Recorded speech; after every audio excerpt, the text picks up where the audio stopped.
Hey guys, what's up? Zyphlin here, and in today's video I'm going to be showing you guys my Railjack build. Consider liking the video, subscribing to the channel for more Warframe content, and check out the Patreon link in the description below if you want early access to all of my videos. I record like all of my videos on a Sunday, and then I just bulk upload them over the Patreon whenever they're ready. So without further ado, let's go ahead and jump in and take a look at Railjack. Not a lot of people know how to build their Railjack because it was just kind of a system that was all over the place whenever it first came out. So I am willing to bet that there's a lot of players who are going to be coming back to the game and they're going to be scratching their head like, how do I build my Railjack? I can't really do the new war content because my Railjack sucks, that type of thing. But have no fear, I'm here to help you out. So for the shield array, what we want to be getting is either a Reactor or a Secti Mark III. And then they have the fastest full recharge from empty. Zekti is the second best, of course, beside Vidar. And both of them can get passives to increase their turret damage. I actually have that one right here. So the thing with these different parts for your Railjack, right, is it works in a similar way as the Kuva weapons, right? So you can get one that has a high or low percentage, and then if you get one that you like and you want to keep, then you keep that one, and if you get a duplicate, you can consume the duplicate one to get a better percentage, right? That type of thing. So if you click on it here, you can press Valence Fusion. That's what the process is called. So if I had any, I could consume more Vidar shield arrays to make my Vidar shield array better, implying it isn't like max stats, that type of thing.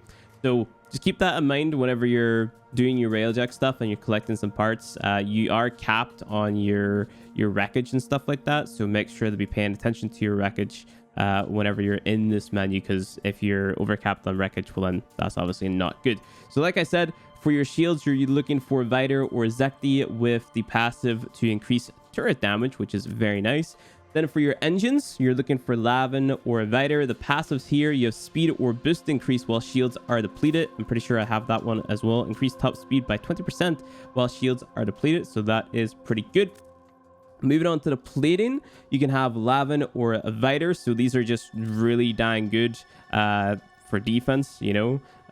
They're more or less the same pretty much. And then for your Reactor, you can choose Vidar or Zekti. I personally went with the Vidar because that's just the best that I have. You can see I have a lot of duplicates of those, but the Zekti one, I'm pretty sure yeah, over here with 50% chance that an ice hazard will repair automatically. So that is the passive that you're going for in Zekti. There's no wrong answer whenever it comes to your Reactor, so you know, just go for whichever one you have. I have a 10 gain 50% speed boost for 5 seconds while deploying your Arcwing. My Railjack is kind of just based around speed and getting the Railjack missions done really quickly, really efficiently. So that's going to be a trend throughout this what's it called, video right here, right?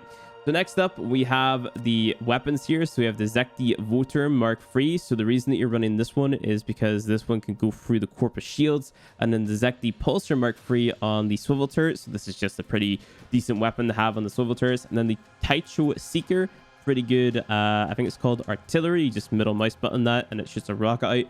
Pretty dang good.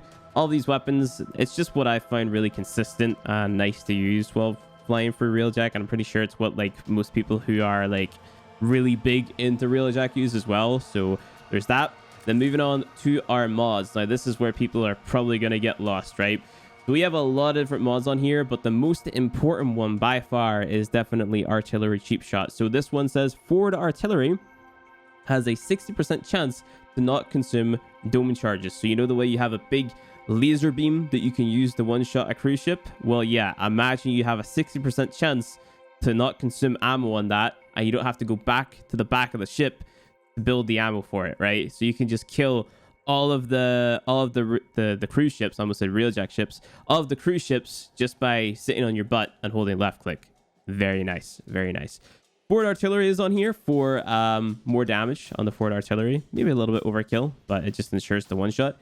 Tonic nozzle for more speed, very nice. Ion burn, more speed, very nice. Reader matrix, so more Arcwing speed and damage and stuff like that. So you know, you're just better in Arcwing overall. It's like an aura mod for your Railjack here.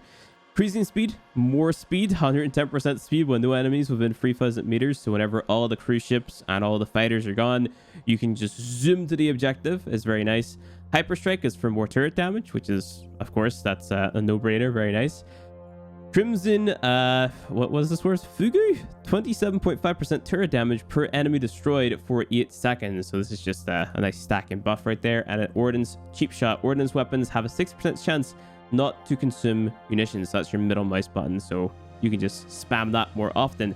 Very nice build. Very nice. So most of your health and stuff like that, and the damage that you're dealing, a little bit is coming from your mods and a little bit is coming from the parts that you have equipped to your Railjack, of course. So it's important to pay attention to basically everything, right?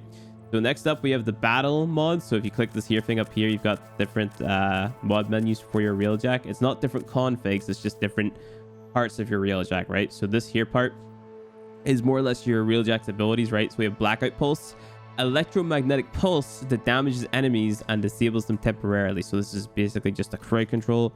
It stops enemies in their track.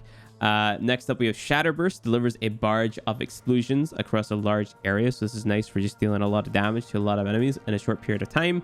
And then we have Seeker Volley, fires a volley of homing missiles. Again, just as this damage. So you do your 1, then your 2, and then your 3, or your 1, then your 3, then your 2, or whatever. 1 in the 3 multiple times. Just up to you. You can do whatever you want, but I find this is the most effective for just killing a lot of different cruise ships. And then moving on, we have the tactical mods. I don't use the tactical mods that much.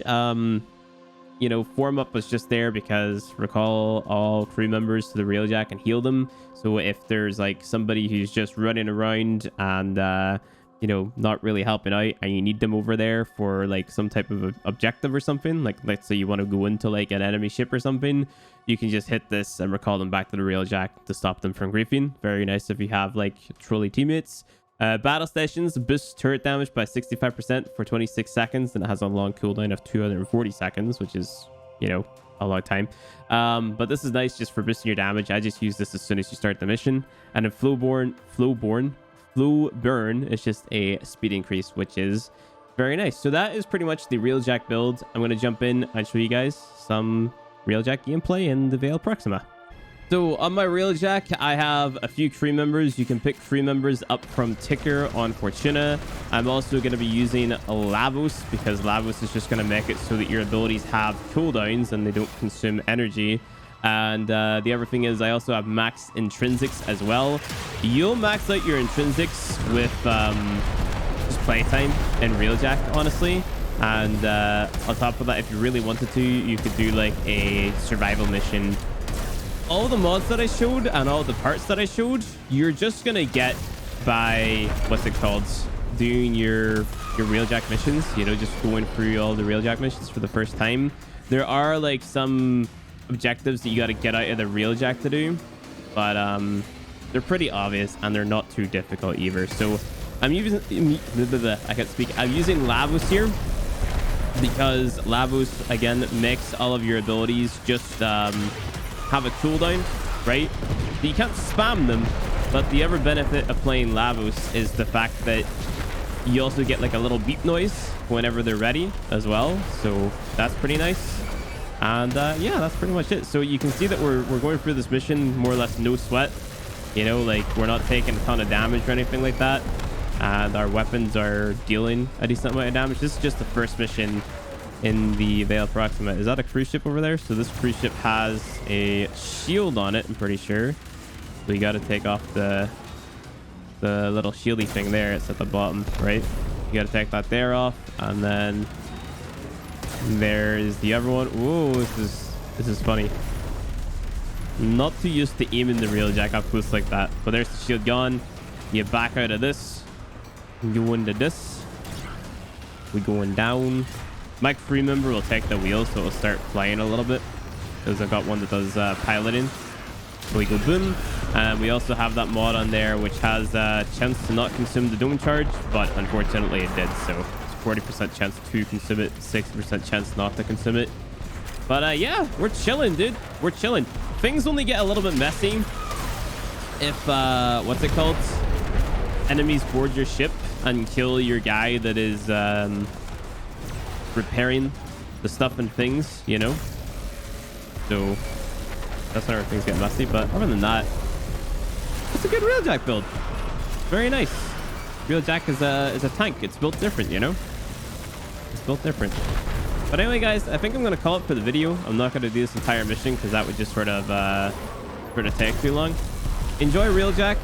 You're going to need a Railjack for New War. So obviously this video was made in preparation for the New War coming out. And I'll have some necromech videos. Look at the auto aim that we got because we have Gunner E10. Yeah, I'm going to have a necromech video coming out. And yeah, hopefully you guys enjoy that as well. So like the video if you liked it. Subscribe to the channel for more Warframe content. Also consider checking out the Patreon for early access to all the videos that I post. And I will see you guys in the next video.